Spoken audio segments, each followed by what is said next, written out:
Hi, I'd like to welcome all of you to your one-day seminar on how to be an effective manager. So in order to be an effective manager, you need to understand what the functions are of being a manager and also the different styles of being a manager. So the first thing we're going to talk about is what is management exactly. So management is the process of reaching organizational goals through working on projects and goals when you're working with people and other resources. So you'll work with people in your department, you'll be working with people outside of your department, within your organization, outside of the organization. You'll have resources, your computer, and depending on what your project is, you may need other resources that will complete your project. So management has a certain level of control and responsibility of decision making. So as a manager, you'll be making a lot of decisions. You'll have that responsibility of completing projects and so on, and we'll get into a lot more of that detail. Being a manager, you are a leader of the organization. So that's one thing you want to remember, that you're considered a leader.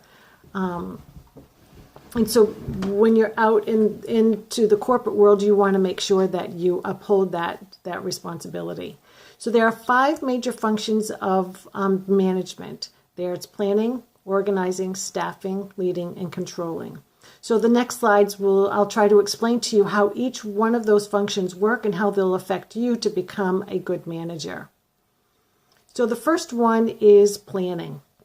So planning is how you organize a project from beginning to the end. So what are you going to do with that project? How are you going to get to the end result? Who is going to work on that project?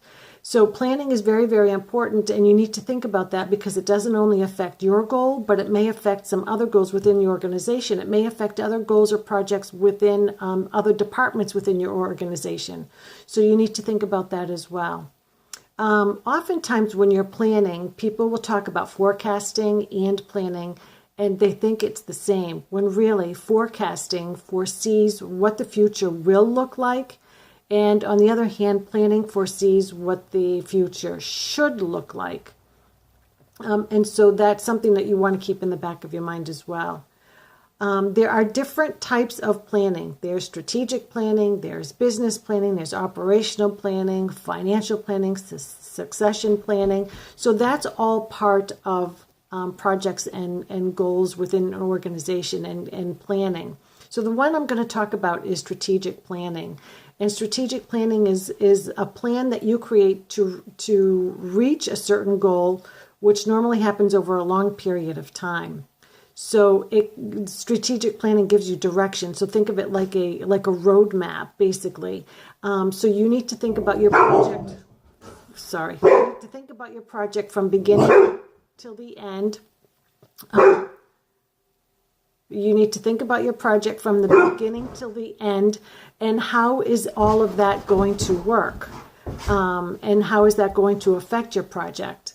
So those are the things that you want to think about.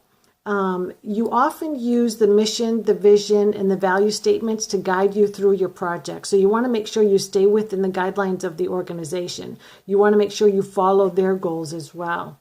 Strategic planning answers the questions of who, what, where, when, and why. So that's what strategic planning does. The next one is organizing. So organizing function normally comes after the planning stages.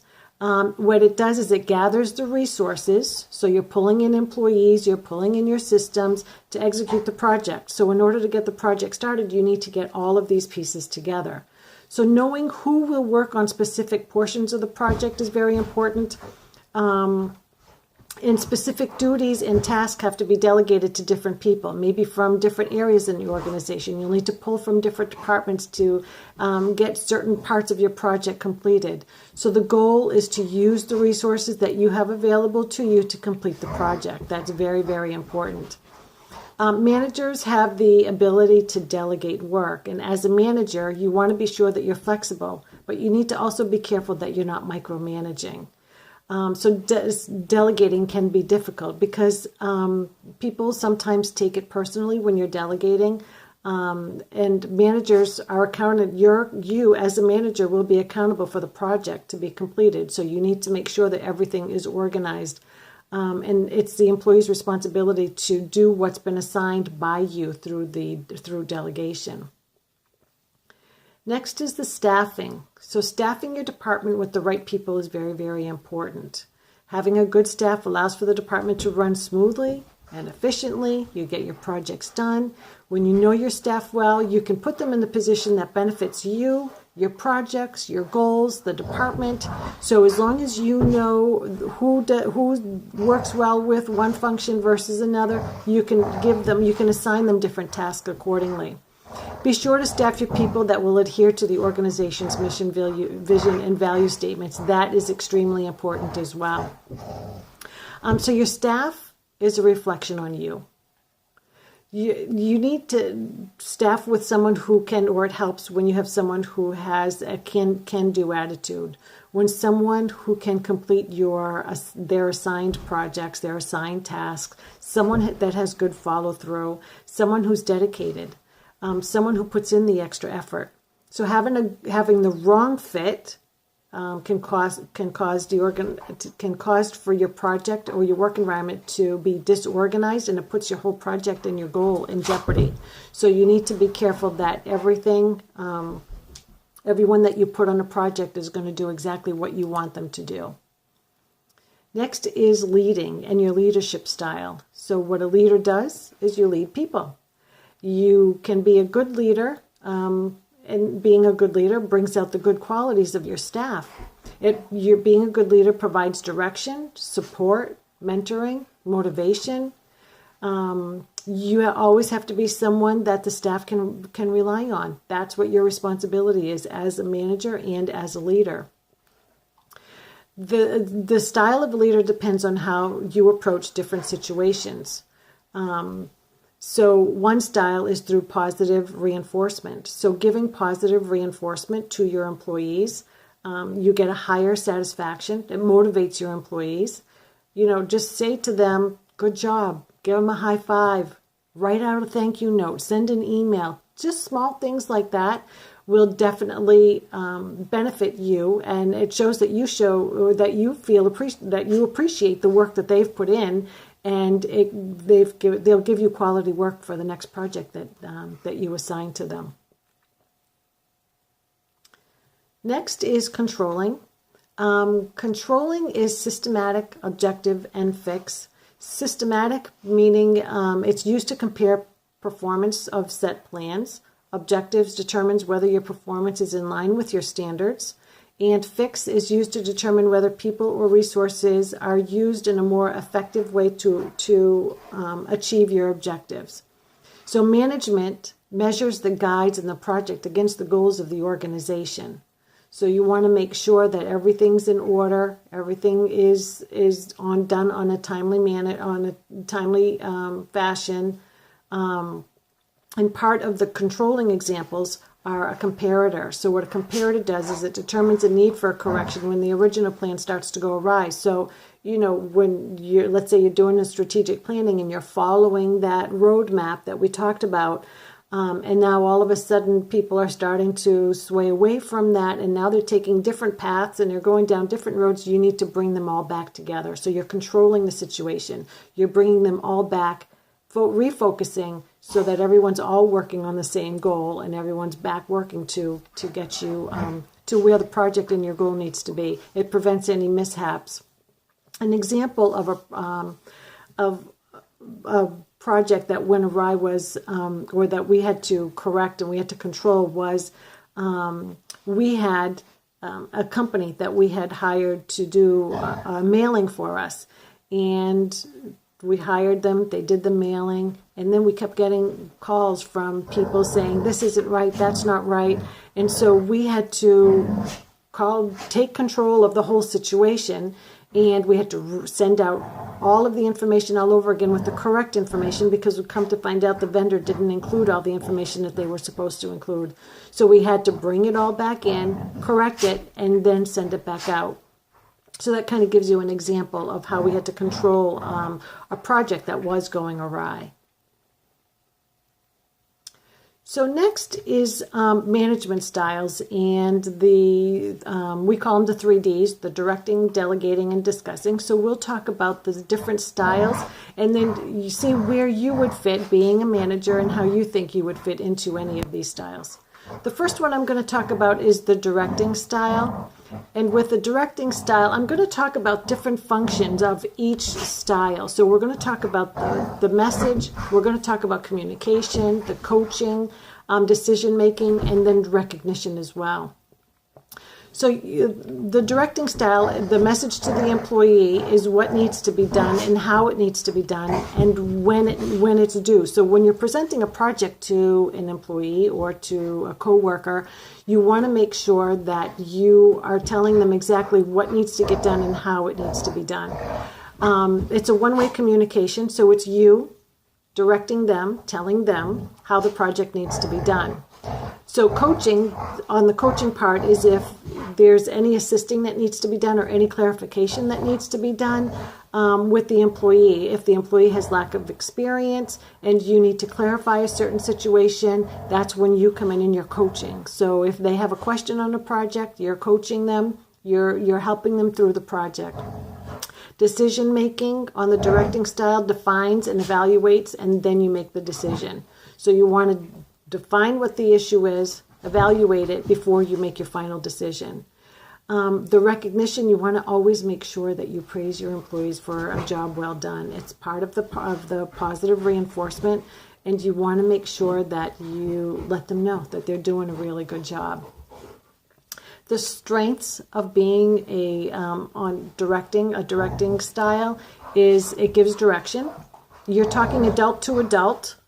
So you're giving a direction to an adult. An employee is appreciative, and they respect that as if you're giving them direction. The weakness on directing is it's a childlike feeling, so it's almost like you telling them what to do, and it kind of causes resentment. It kind of gives that a micromanagement feel, which sometimes doesn't fit well with or sit well with a lot of people. So you have to be very careful with that. And your communication, you have to be complete. Your instructions cannot be vague, and they cannot be unclear. They have to be full instructions, and that's your job. You're directing them, so you're telling them exactly what needs to be done. So as an example of a directing style is teaching someone how to drive a car. So you have to tell them, put the key in the start, and to start the car, turn on the key, put your foot on the brake.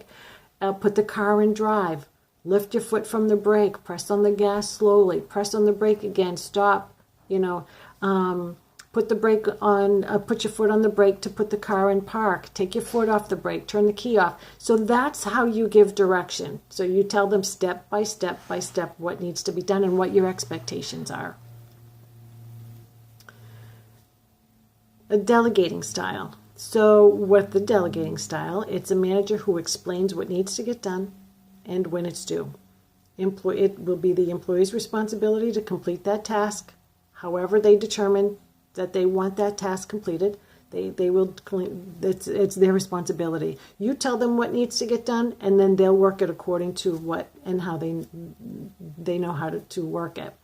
Communication is you assign a project to the employee or to a group. It's up to you. So you delegate the project. Coaching. So you will have some coaching if the employee has questions. Normally, in a delegating style, you're expecting your employee to complete the project that you hand over to them. Your expectations are that they know how to do that project, and if they don't know, then they will seek out the assistance needed to complete the project. And they gain more assurance when they have to figure it out on their own. So instead of you giving them the step-by-step instructions when you delegate them and they go out and do it on their own, I think it makes them feel a little bit better that they can, and they'll gain more confidence in themselves. And in the decision-making part of this style, the employee works through the process from the start to the finish. So they learn while they're working. They learn as they go along. And again, you need to praise your employee for doing a job well done. Positive reinforcement is very, very important. So the strengths of delegating is it enables the employee to learn on their own. The strengths, it strengthens their ability to perform, and so they learn how to be a strong employee, and it makes them more confident in other tasks that are assigned to them. The weakness is that employees can feel overwhelmed. So if you're giving them too many projects to do, too many tasks to do, and they don't really communicate with you because they're afraid of failing, or they're afraid of looking like that they can't handle the job that you're giving to them. So you need to make sure that you keep in contact with them at all times. So when you're delegating, you need to be clear and concise so that the employee can carry out the tasks successfully, but you also want to check in with them to make sure that they're all set. You never want to make them feel overwhelmed, because at that point, they'll say, what am I doing here? I'm heading out. I'm going to go look for a new job. This is too much for me.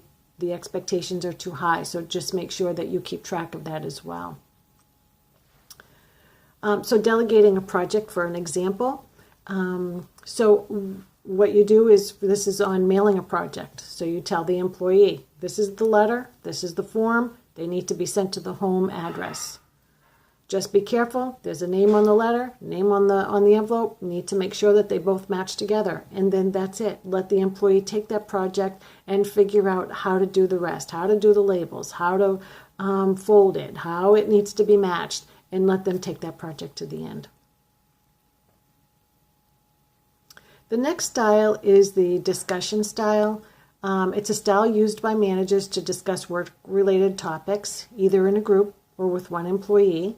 The communication part of the style is employees have the opportunity to ask questions. They present their ideas. Some questions are answered, and they have the opportunity to pass on some of their opinions onto the group, or to you, or to other employees. The coaching part of the discussion style is it gives you, the manager, the opportunity to ask the employee, how do you feel? How do you think you did on this job? How did you complete this task? Do you feel good about it? Things like that. It encourages the employee to think about what they did, how they did it. Is there room for improvement? So maybe you gave them another idea. Maybe you gave them another tip that they thought, I didn't think of it that way. The decision making is the manager and employees having a conversation between the two. So they have an issue, and so they come and chat with you about it. You chat about the issue, and how are you going to come up with a resolution, whether it's your idea or their idea. But it gives you the opportunity to discuss the advantages. So you both chat about, you could be going to the employee and just bounce something off of them as well. So it goes both ways. And again, the recognition, you should recognize them if they come up with a really good idea, and especially if they come up with a solution that resolves the issue. That's really big as well. So the strength of discussion is a good discussion presents ideas and asks questions, provides feedback. So, you chat back and forth with each other. You have different ideas that allows for discussions on pros and cons. So there could be good parts of their resolutions. There could be bad parts. There could be goods about yours. And so it's good to communicate between the two. The weakness with the discussing style is that the manager may have already made up their minds as to what the outcome will be. So they kind of put a roadblock, and they know that this is what we're going to be doing, and that's the end. And it doesn't matter what you say, doesn't matter what you do. So that's kind of the weakness when it comes to that. So it's important in the discussion style it gives confidence, makes suggestions, provides backup to their ideas, things of that nature. So discussing, chatting back and forth. And just as an example, it's just a manager and an employee talking back and forth about a project that was just implemented. It was called a dependent audit. And the discussion was, how are we going to handle the new hires? So an employee comes over and says, what are we going to do when a new hire comes in and enrolls in their benefits? And or a manager, you as the manager can ask, how are you going to handle the employees who enroll over the phone? And possibly send them out, other documentation. So then the manager will reply, What if you put this behind you and there is no documentation that is sent in on time, and the employee is not enrolling on time? So you go back and forth about the discussions about how to rectify this issue, and you come up with a solution. So and then again, you praise the employee for coming up with that solution as well. So that's the end of our short piece on the management styles and the 5 functions. And if you have any questions, you can reach out to me at any time. Thank you.